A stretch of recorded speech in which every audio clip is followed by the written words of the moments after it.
Depuis la nuit des temps, certaines traditions murmurent l'existence d'êtres étranges, des hommes et des femmes qui marcheraient parmi nous, qui riraient, qui pleuraient, qui parleraient comme nous, mais qui au fond ne seraient pas vraiment comme nous.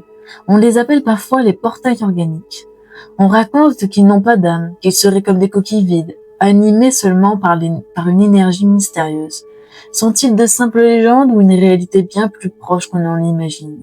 Comment les reconnaître? D'où viennent-ils et surtout, quel rôle jouent-ils dans notre grande histoire et dans nos sociétés actuelles? Bonjour et bienvenue sur ma chaîne YouTube Néo-Mystique. Ici, on explore les dimensions invisibles, les messages subtils et ce que l'âme murmure dans le silence quand le cœur prend le relais du mental. Aujourd'hui, je t'invite à revenir à l'intérieur, loin du bruit du monde, et à plonger dans un univers fascinant et mystérieux, les portails organiques. Dans cette vidéo, nous allons explorer les origines, les secrets et les énigmes entourant ces êtres singuliers. Tout d'abord, dans cette vidéo, nous allons explorer ce thème en deux parties. Notre première partie, nous allons explorer les questions suivantes. Qu'est-ce qu'un portail organique, selon la vision spirituelle? Quelle est la différence fondamentale entre un être humain doté d'une âme et un portail organique? Pourquoi les portails organiques existent-ils et d'où viennent-ils? En partie 2, nous étudierons notamment comment reconnaître un portail organique parmi les humains, quel rôle joue-t-il dans nos sociétés, que se passe-t-il lorsqu'un portail organique meurt, comment me protéger ou rester centré quand j'interagis avec des portails organiques, et enfin, que puis-je apprendre d'eux sur moi-même et sur mon chemin spirituel. Si tu es en quête de lumière et de connaissances intérieures, cette exploration pourrait transformer ta vision du monde subtil. Alors reste bien jusqu'au bout car ce que je vais te partager aujourd'hui ne vient ni des livres ni des théories apprises. Ce sont des vérités canalisées, nées de connexion avec ce qui se trouve au-delà du voile. Mais avant de plonger dans ce voyage de conscience, laisse-moi poser une base essentielle avec toi. La canalisation spirituelle, qu'est-ce que c'est? C'est une pratique vibratoire, un langage d'âme. Canaliser, c'est traduire des ondes lumineuses en mots. Ces fréquences proviennent notamment de présences subtiles, comme les anges, les archanges ou encore les maîtres ascensionnés. Ce sont eux que je reçois dans un espace profond de réceptivité et que je vous transmets ici avec humilité et respect. Mais n'oublie pas ceci, même les messages les plus purs passent à travers un filtre. Et ici, il s'agit du mien. Il s'agit notamment de mon vécu, de mes émotions, de ma conscience du moment. Tout ceci vient colorer ce que je te transmets. C'est pourquoi je t'invite avec amour et humilité à faire preuve de discernement. Avant d'ouvrir cet espace sacré, souviens-toi bien d'une chose. Tu es souverain. Prends uniquement ce qui résonne pour toi et laisse doucement le reste. Écoute ton propre ressenti, car c'est lui le véritable maître intérieur. À présent, respire profondément. Reviens en ton centre et permets à ton cœur d'accueillir ce que ton mental ne peut encore comprendre. Prépare-toi à voyager dans l'invisible.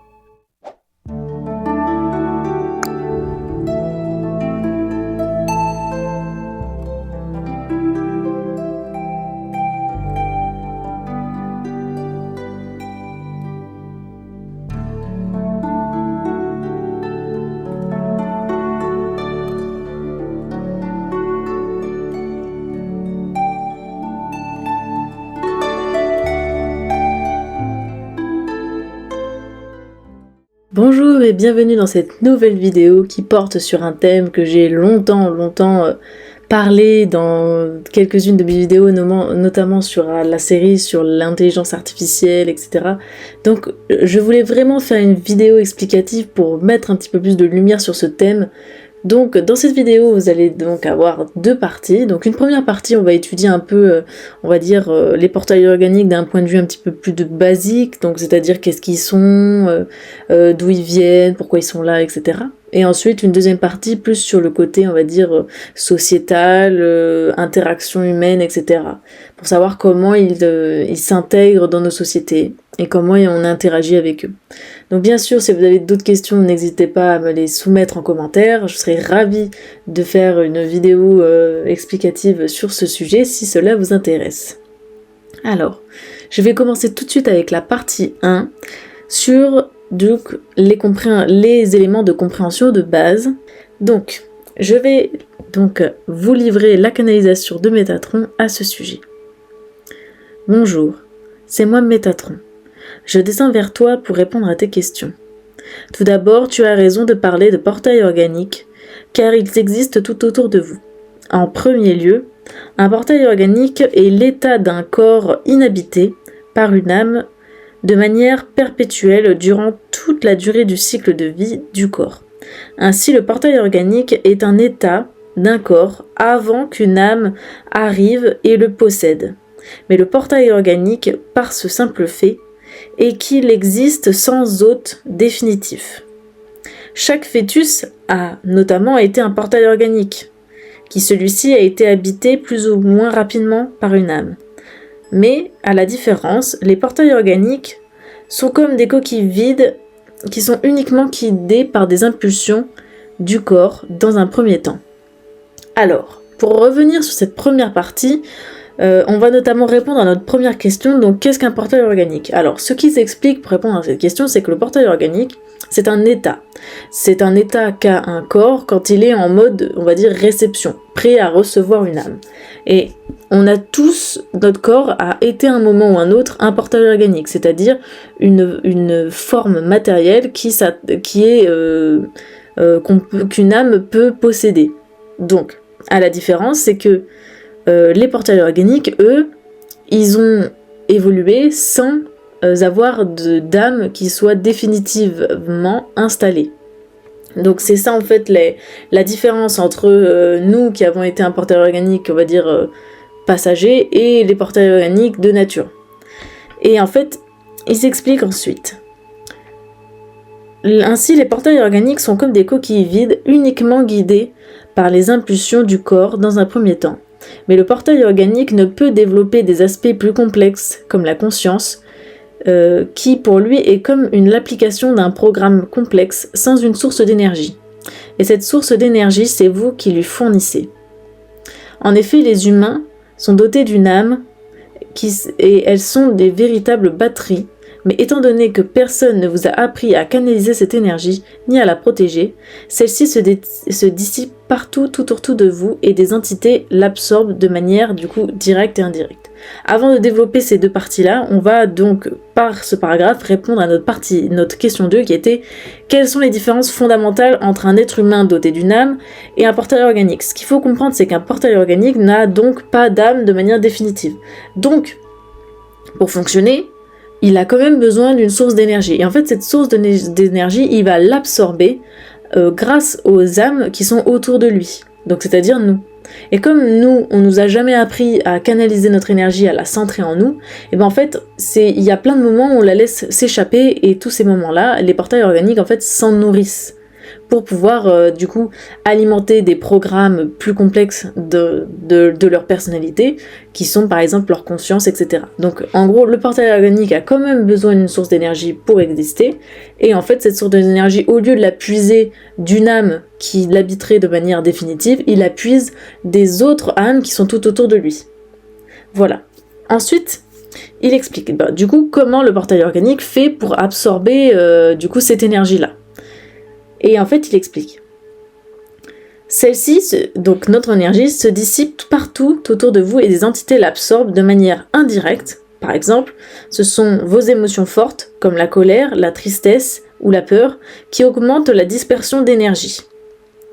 Ou alors, de manière directe, par le prélèvement dans votre sang de molécules qui sont créées à partir de votre sentiment de terreur. Ainsi, vous êtes utilisé pour maintenir à flot une structure pyramidale complexe qui vous utilise. Mais revenons-en à nos portails organiques. Certains sont issus de clonage pour permettre à des entités d'entrer dans le jeu des nations. D'autres sont envoyés comme des pions endormis à leur insu. Ainsi, les portails organiques sont vos semblables, mais ils n'ont pas de volonté propre, car ils sont influencés par les énergies qui les entourent, que ce soit par une possession provisoire ou par les énergies globales. Ils peuvent croire, penser, ressentir, mais tout ceci n'est qu'une illusion engendrée par leur sens. Ils sont la résultante de programmes complexes leur permettant, grâce à votre énergie, d'être doués d'une conscience factice et d'une mémoire absorbée et volée. Mais maintenant qu'ils sont avec vous, vous devez vivre avec et les intégrer dans votre système. Alors, pour terminer et vous expliquer un peu les derniers passages, donc, les portails organiques, ils existent pour plusieurs raisons. Les raisons sont que parfois elles sont perverses, c'est-à-dire qu'il y en a certains, ils vont créer par du clonage ou juste récupérer des corps qui n'ont pas d'âme pour pouvoir les utiliser pour diverses choses, que ça soit donc observer, essayer de manipuler nos systèmes économiques, contrôler en fait notre monde. En gros, c'est-à-dire que notre monde est contrôlé par des entités qui utilisent du coup des corps sans âme pour pouvoir interagir dans notre monde finalement. Et ils expliquent en fait ces portails organiques n'ont même pas conscience qu'elles sont du coup des portails organiques et que toutes leurs pensées, tous leurs sentiments sont comme manipulés. Ils expliquent donc que ces portails organiques, ils sont manipulés soit par les énergies, donc une possession, donc une âme qui vient prendre possession d'elle de manière plus ou moins durable, ou alors par les énergies globales. C'est-à-dire si tout le monde est triste, ben eux ils sont tristes, si tout le monde est joyeux, ben eux ils seront joyeux. Et donc, voilà, eux, le fait qu'ils sentent, qu'ils ont des pensées, des sentiments, tout ça, c'est un programme qui est complexe et qui, en gros, pour faire fonctionner leur programme complexe, ils vont absorber une énergie, du coup, une énergie qui vient d'une âme, pour pouvoir, du coup, interagir. Et quand ils absorbent cette énergie, ils absorbent aussi plusieurs types d'informations qui leur permettent vraiment d'être comme un être humain. Du coup, ils absorbent une conscience, et une mémoire qui est volée, c'est-à-dire qu'ils peuvent avoir des fragments de mémoire ancestrale, etc., qui sont volés, qui appartiennent à d'autres âmes. Donc voilà. Donc ça, c'était un peu pour la partie 1, la partie plus globale, où du coup on a défini un peu ce que c'était un portail organique. Maintenant, on va passer à la partie 2, où on va se questionner un petit peu plus sur comment en fait les portails organiques interagissent, vivent dans notre quotidien, dans nos interactions, quels sont leurs rôles dans notre système, comment ils influencent en fait. Alors, sur ceci, voici donc les canalisations que j'ai eues de Métatron. Donc, ils nous disent « Bonjour, c'est moi Métatron. Je descends vers toi pour répondre à tes questions. Les portails organiques ne sont pas si différents de vous au premier abord. Mis à part par leur profonde indifférence à la souffrance des autres, ils sont également imperméables au concept d'énergie. Mais cela n'est pas toujours vrai, car certains portails organiques sont missionnés pour intégrer des groupes centrés sur les énergies et le sacré, notamment l'Église et autres. Mais cela reste une simulation dont ils ne sont pas conscients eux-mêmes. Le seul moyen de les démasquer est par l'étude de leur mémoire, qui semble parfois incohérente ou vous dévoile leur nature. Les portails sont utilisés pour plusieurs types d'entités. Elles peuvent être maléfiques, angéliques ou encore de simples observateurs. Peu importe la nature, elles viennent toutes et tous participer de manière directe ou indirecte à l'ascension du monde, soit pour l'aider, soit pour l'éteindre. Alors, on va revenir premièrement sur ce petit passage. Donc, déjà, comment faire pour reconnaître les portails organiques? Alors, pour reconnaître les portails organiques, il faut comprendre qu'en fait, c'est des gens comme vous et moi. Il n'y a vraiment aucun moyen de les différencier au premier abord. Ils ont des pensées, des sentiments, une conscience, ils ressentent la douleur, ils aiment pas des choses. Aucun moyen de les différencier au début. Et surtout que les portails organiques ne sont pour la plupart pas conscients d'être des portails organiques. Et en fait, ce qu'il faut savoir, c'est que par contre, il y a peut-être des éléments qui vous permettent d'avoir la puce à l'oreille, sont leur indifférence face à la souffrance. Ça peut être des gens par exemple, que ce soit la souffrance animale ou la souffrance d'autrui, etc. Tout ce qui est pervers narcissique, par exemple, ça peut rentrer dedans, même si voilà, c'est pas, je veux pas que vous pensiez que je mets tous les pervers narcissiques en tant que portail organique, c'est pas vrai, mais c'est pour vous donner un exemple. Ça peut être des personnes aussi qui sont imperméables au concept d'énergie, c'est-à-dire que t'as beau leur expliquer ce que c'est l'énergie, que tu sens une source et tout, pour eux c'est, en fait, ils peuvent le concevoir en tant que concept, mais ils peuvent pas le ressentir et le vivre comme toi tu peux l'expérimenter. C'est-à-dire que pour eux c'est juste un concept, New Age si tu veux, mais ils le ressentent pas. Par contre, ils disent que même ces traits-là ne sont pas forcément vrais, parce qu'il y a des portails organiques qui sont missionnés, c'est-à-dire qu'il y en a certains, ils sont envoyés sur Terre pour des missions, que ça soit pour espionner, ou que ça soit pour intégrer certaines castes. Donc voilà, il y a des portails organiques qui sont dans l'église, qui est quand même un milieu où on demande justement d'être sensible aux énergies, ou tout ça, mais en fait, eux, même leur expérience de l'énergie, ou d'une sensation d'énergie, c'est leur corps qui manipulent leur sens en fait. C'est même pas une vraie source qui vient leur parler si vous voulez. En fait, ce qu'il faut comprendre, c'est que les portails organiques, ils sont complètement coupés en fait de la source et de l'esprit. Pour eux, en fait, il y a que les chakras du bas qui fonctionnent, qui sont vraiment alimentés. Mais par notre contact et par le contact avec d'autres âmes, ils ont la capacité d'absorber de l'énergie qui leur permet de faire fonctionner d'autres centres, si vous voulez, d'autres fonctions qui sont un peu plus complexes, comme justement avoir des émotions, etc. Donc c'est en ce sens-là. Et qu'est-ce que je voulais dire ? Ah oui, ensuite, ils jouent des rôles dans notre réalité, ces portails organiques, ils sont pas laissés au hasard comme ça dans la nature. Ce qu'il faut comprendre, c'est que les portails organiques, ce sont donc des corps qui n'ont pas été investis d'une âme. Et donc, ces corps-là, soit ils sont laissés, choisis pour espionner, que ça soit du coup certains types de personnes, ou ça peut être des partis politiques, etc. En gros, il y a des portails organiques qui sont placés à des endroits stratégiques et qui sont manipulés par des entités pour justement manipuler un peu l'avancée du gouvernement, de l'ensemble de notre vie sociale, si vous voulez. Voilà. Donc ça, c'est une chose. Maintenant, ce qu'il faut comprendre, c'est que les portails organiques peuvent être investis d'entités qui viennent les posséder, mais c'est pas forcément que des entités maléfiques. Ça peut être des entités qui viennent juste observer ce qui se passe sur Terre. Ça peut être des entités maléfiques, mais aussi des entités bienveillantes. Ce qui fait qu'il y a des personnes qui, tu sais pas pourquoi, elles vont te sauver à un moment.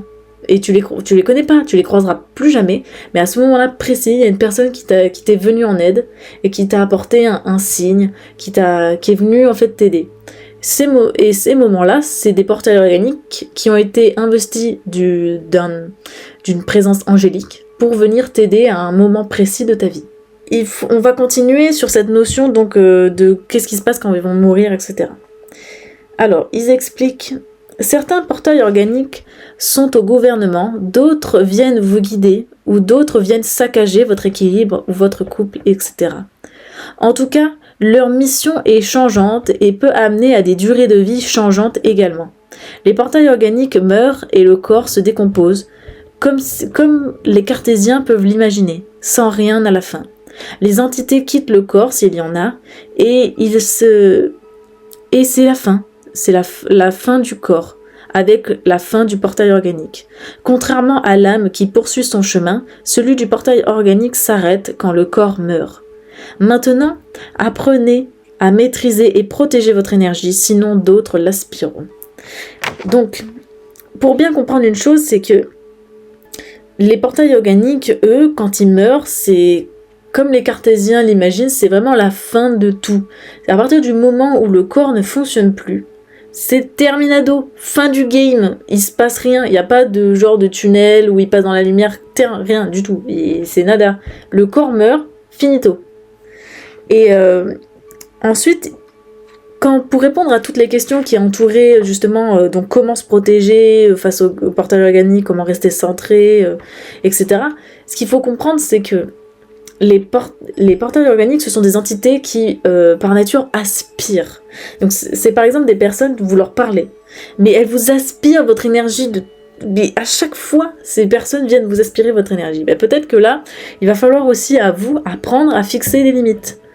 Et là, qu'est-ce qu'on vous dit et qu'est-ce que vous apprend ce portail organique en vous aspirant votre énergie, c'est qu'il faut apprendre à mettre des barrières, à maîtriser, protéger son énergie pour empêcher d'autres entités d'aspirer en fait notre énergie. Peut-être aussi d'apprendre à contrôler ses émotions.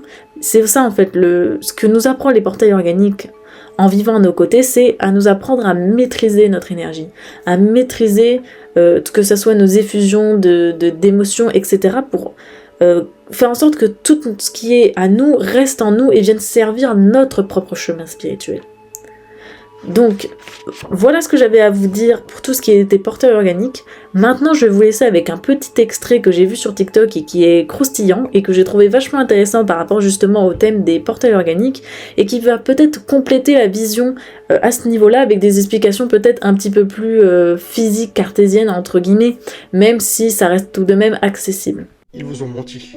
Ces célébrités étaient en réalité des personnages historiques et pendant des siècles, ils vous l'ont caché. Dans les années 90, un homme nommé Donald Marshall a commencé à attirer l'attention sur Internet après avoir affirmé avoir été témoin de véritables programmes de clonage humain liés au cercle élitiste. Il a décrit ce qu'il appelait des centres de réplication, des installations secrètes où des clones étaient créés à partir de zéro. Selon lui, ces centres fonctionnaient comme des fermes avancées, cultivant des clones dans des environnements spécialisés, presque comme des plantes biologiques, avant qu'ils ne soient activés et ramenés à la vie pour être utilisés par ceux qui détiennent le pouvoir, mais il n'était pas le seul à faire ces affirmations. Phil Schneider, un sous-traitant du gouvernement qui est mort mystérieusement au milieu des années 90, affirmait que l'armée utilisait des biotechnologies avancées pour créer des répliques humanoïdes. Son histoire a été rejetée comme une autre théorie farfelue, puis il a fini par mourir, tout comme ses affirmations. Ces clones ne naissent pas, ils sont cultivés. Ils peuvent ressembler à des humains, mais on dit qu'il leur manque quelque chose d'essentiel. Une âme, un esprit, une pensée indépendante, contrôlée par des personnes puissantes. Pourquoi toujours eux? Pourquoi pas des gens pris au hasard dans la rue? Ceci n'est qu'une théorie, mais je pose ça là.